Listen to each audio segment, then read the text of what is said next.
Welcome back to SR Ballistics. Today we're going to be shooting this model 1894 Winchester. This particular rifle is a saddle ring carbine and was made in 1906. It's been re-blued. I don't know if the wood's been refinished. It's kind of beat up, so I don't really think so, but the metal has all definitely been re-blued. It's got the older style markings on the tang before they changed them to the new Winchester logo in I think the early 20s or late 20s, sometime in the 20s. But like I said, this one was made in 1906. 30-30. All I really got on it. Let's put some rounds down range and we'll take a closer look at the design for the 94 Winchester and how it differs from previous Winchesters. We're going to be shooting these Winchester Super X 30-30. It's just what they had at the store. So, and we got a new target. We got a new gong. Garrett got that for Christmas from his brother, along with another target. We haven't set it up yet, but let's see what we can do here. Well, hit that gong pretty hard, kicked it off the chain.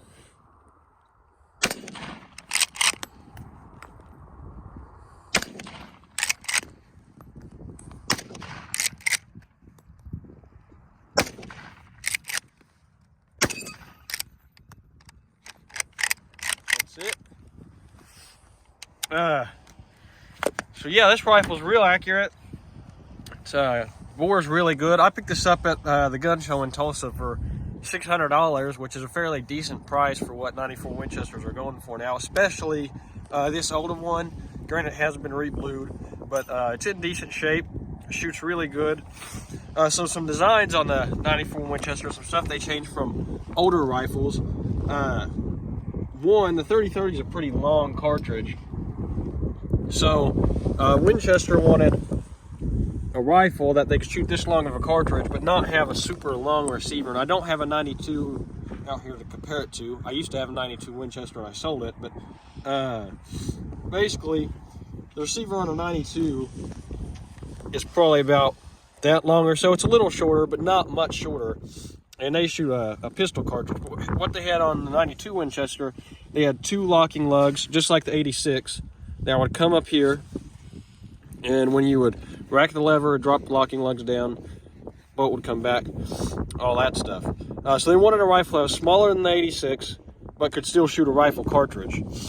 So what John Browning did, you can see here on this rifle, there's one locking lug that goes all the way across, and the whole bottom of the action kind of drops out whenever you rack it. So you can get a longer stroke, I guess, a shorter stroke, but longer at the same time, if that makes sense.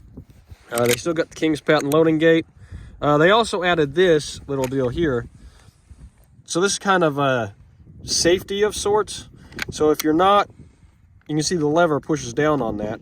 So when you're not holding the lever, the trigger won't squeeze. You have to actually squeeze that button down to get it to go off. Some of the newer ones, I don't know for sure. I know a lot of the newer production Winchesters have a safety back here on the tang. That's really just the new Moroku. I don't even know if they make a 94. I've never shot a Moroku or anything like that. I hear they're good, but I just like the old ones. Anyways, that's a short overview on the 94. I've had a couple of comments, people wanting to see a 94 on the channel, so we finally got this one out. Of course, we got the little string on here, and I guess worth noting, saddle ring carbine. I didn't know for a long time what that actually was for. I don't know if anyone else is wondering that, so I'll just tell you. But that all started with the cavalry back in the day when they had single shot rifles. So if they shot, they could have their rifle or their muzzle loader, carbine, whatever, tied off to their saddle, so they could just let go of it and then get out a saber or a pistol or whatever and continue on. So that kind of transferred out into the civilian world. People liked them, so you could tie your rifle off to your saddle, basically make sure you wouldn't lose it. Yeah, I'm gonna load it back up. We'll let Garrett have a few shots and see what he thinks. All right, guys, we're gonna load up 4 rounds here.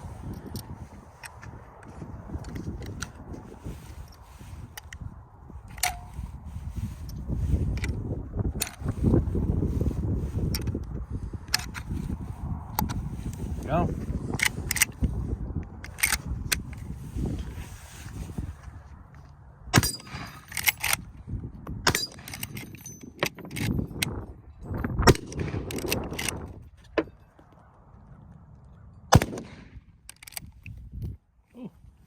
All those came back and hit me in the head, but yeah, this is a nice rifle. You really got to appreciate these older rifles. One thing about this, you know, Houston always is collecting these older rifles, and I'm more of a new production kind of guy, but anytime I get out and shoot these, I just get a deeper appreciation for them, you know.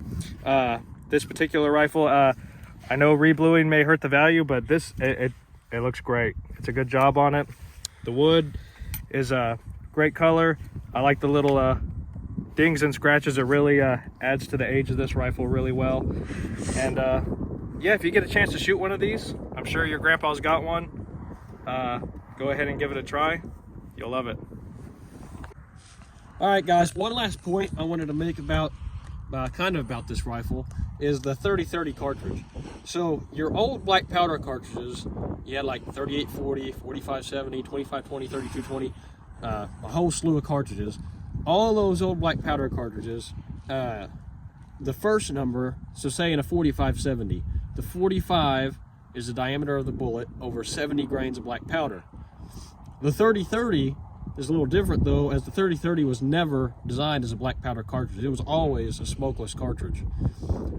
So the first 30 being the diameter. The second 30, I don't actually know where they came up with that. I'm not a super historian. Some people might know that for me.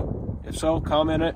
But as a smokeless, and you measure smokeless powder by weight versus black powder by volume, I don't know where that second 30 comes from. But any gun that's chambered in 30-30, even these old ones, are safe to shoot smokeless through because they were all designed for smokeless powder. Versus some of your old, like 73 Winchesters, you can shoot black powder through them. And you can shoot some cowboy loads of smokeless. I try to avoid that. I think those ones I was shooting the other day, they are actually light smokeless loads. That's kind of your own discretion because it can tear up the toggle links in the gun. But any of these 94s and 30-30 are safe to shoot with smokeless powder because that's what they were designed for. And they're also marked on the barrel, nickel steel barrel, especially for smokeless powder. And you'll see that on a lot of early smokeless powder guns. I've got 1893 Marlin 3855. We'll try to get that one out here, but it can shoot smokeless powder as well. So that's it for this video. We're gonna get another short out pretty soon. We got a little slow with the holidays. We kind of had sporadic schedules. It was hard to get out here and film, but we're gonna be back to making one video, one short every week, pretty regularly. We're also only about 75 subscribers roughly away from the 500 subscriber giveaway. So once we get to that point, we'll have a video.